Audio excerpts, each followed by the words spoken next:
खास बात की तरफ। ऐसे हालात में मैं आपको इससे पहले भी कह चुका हूं कि अपनी हिफाजत खुद इख्तियारी के लिए कुछ इशारे कहनाइए मैंने हमेशा से आपको समझाए हैं और अभी भी कोशिश करता हूं। देखते हैं आप कितने समझदार हैं। दोस्तों याद रखिए, और गर्मी का महीना भी चल रहा है, कि हर घर में ये सारी चीज़ें होनी चाहिए जो आपको बहुत काम आ सकती है।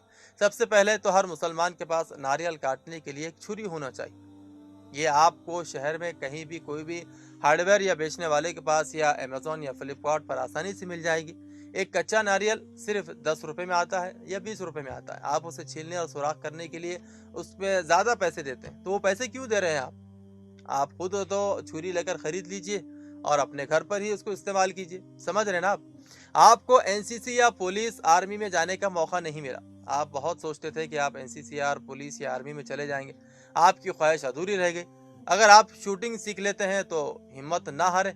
एयरगन 0.17 जो कि मार्केट में 3 या 4 हज़ार रुपये में आती है, और नेट पर 17.0 बोर एयरगन आसानी से मिलती है। उसकी लाइसेंस की भी उसको ज़रूरत नहीं है, आप वो घर में रख सकते हैं। उसके अलावा हालात को देखते हुए आप घर में 20 किलो ब्लीचिंग पाउडर की एक बोरी रख लीजिए।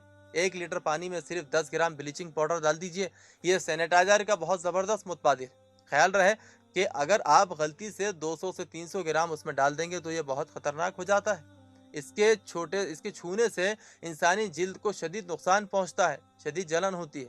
समझ रहे हैं ना आप मैं क्या कह रहा हूँ? कोरोना के दौरान सफाई की ज़रूरत के लिए 10 लीटर तेज़ाब रखना ज़रूरी है, क्योंकि बाथरूम के क्लीनर से बराबर सफाई नहीं होती है।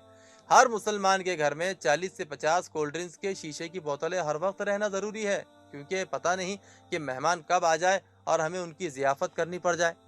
उन्हीं बोतलों में रखकर उनकी हम ज़ियाफ़त करेंगे। जी हाँ, घर में इजाफी पेट्रोल और डीजल भी होना चाहिए। कब गाड़ी में पेट्रोल ख़त्म हो जाए, 5-7 लीटर ज़रूरत बेज़रूरत काम आ ही जाता है। घर में केरोसिन तेल भी रख लें, गैस ख़त्म हो जाने पर वो भी काम आता है। और वैसे छत पर भी बहुत सारी ईंटें और शीखे, डंडे वगैरह रखना चाहिए, क्योंकि ये एक छोटा सा कमरा बनाने में काम आ सकता है। हर घर में साल भर के लिए पिसी हुई लाल मिर्चों का ज़ख़ीरा भी होना चाहिए, ताकि उसमें पता नहीं कब लॉकडाउन लग जाए, उसमें सब्जियों को झोंकने के लिए इस्तेमाल किया जा सके। और 10-12 डंडे भी होने चाहिए। जब किसी काम या तहरीक या जमाती काम के लिए झंडे लगाने हो तो ऐन मौके पर वो डंडे काम आ जाए, इसलिए पहले से इंतजाम कर लिए जाए। आप समझ रहे हैं ना मैं क्या कह रहा हूँ? बस अल्लाह से यही दुआ है कि अल्लाह ताला तमाम आलम इस्लाम की, तमाम मुसलमानों की और ख़ास तौर से भारत के मुसलमानों की हर जानिब से हिफाजत फरमाए।